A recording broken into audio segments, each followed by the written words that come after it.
Այս օրերին արդարացիորեն շատ քննարկվեց Արցախի պաշտպանության բանակի մայոր Հայկ Թորոյանին ադրբեջանական զինվորականների կողմից դաժանաբար սպանելու, նրան գլխատելու դեպքը եւ Մարդու իրավունքների Եվրոպական դատարանի հունիսի 18-ի վճիռը, որով հաստատվեց այդ սարսափելի դեպքը։ Ապրիլի 2-ին 2016 թվականի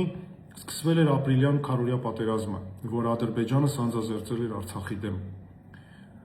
Ապրիլի 2-ի երեկոյան ես մեկնեցի Արցախ, որովհետև անհրաժեշտ էր իրականացնել փաստերի ամրագրում, ապացույցները հավաքել, որ հետո նաև պաշտպանեինք մեր իրավունքները միջազգային ատյաններում, ենթարկելու համար նաև պատասխանատվության ադրբեջանական պատերազմական հանցագործներին։ Երբ ես հասա Արցախ, արդեն առավոտյան ապրիլի 2-ին ժամը 8-ն անցկեց, ես շատ լավ հիշում եմ այդ սարսափելի փաստերը, դեպքերը,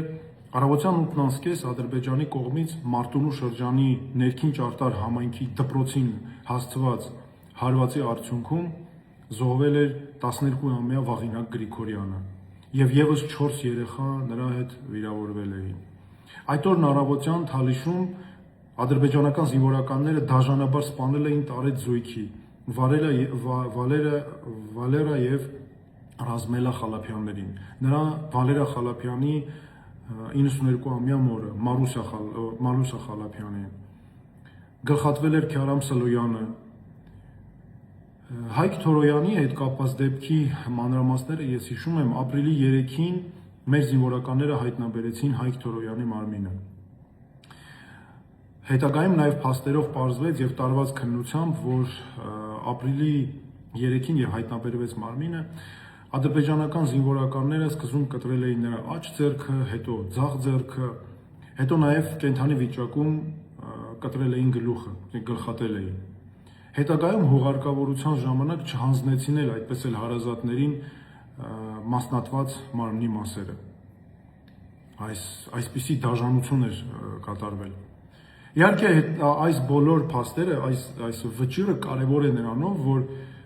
պետք է մենք արձանագրենք, որ սա առանձին մեկուսացված հանցագործություն չէ, առանձին արարք չէ։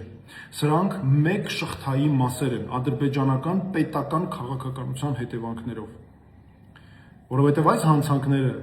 որոնք էթնիկ մոտիվացիայով են կատարվել, որովհետև Հայկ Թորոյանը հայ էր, այդ դրա համար է այս դաժանությունը կատարվել։ Տեղի ունեցել այս հանցանքը 2016-ին, հետո նորից կրկնվեց 2000 նույն դաժանություններով ավելի դաժան 2020 թվականի 44-օրյա պատերազմի ժամանակ, 21 թվականին, 22 թվականին եւ ադրբեջանական պետական հովանավորությունը այս հանցանքների միշտ եղել է, ընդ որում նրանք կեղծ խաղաղասիրական ծրագրեր էին իրականացնում 2016-ից հետո ես մասնակցել եմ այդպիսի կեղծ ծրագրերի եւ ինքս եմ տեսել, նրանք խաղաղասիրական ծրագրեր էին անում, բայց իրականում տանում էին այս դաժանություններ բերող քաղաքականությունը թշնամանքի։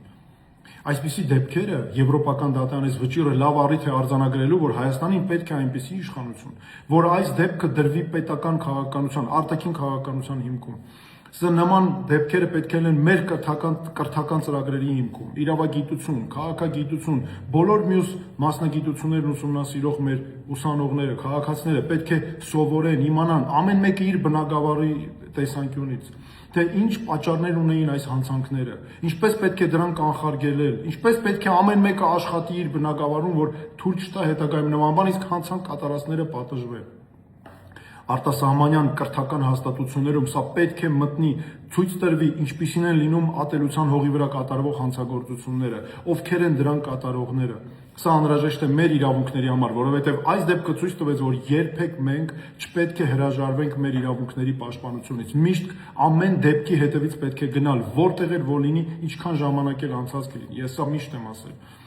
Եվ սա այս ամենը մենք սրանով ոչ թե ինչ որ մեկի դեմ ենք պայքարում, այլ հանուն մեր իրավունքների, որ հետագայում մեր սերունդները լինեն պաշտպանված, մեր հայրենակիցները, մեր ազգը, ժողովուրդը լինի պաշտպանված եւ մենք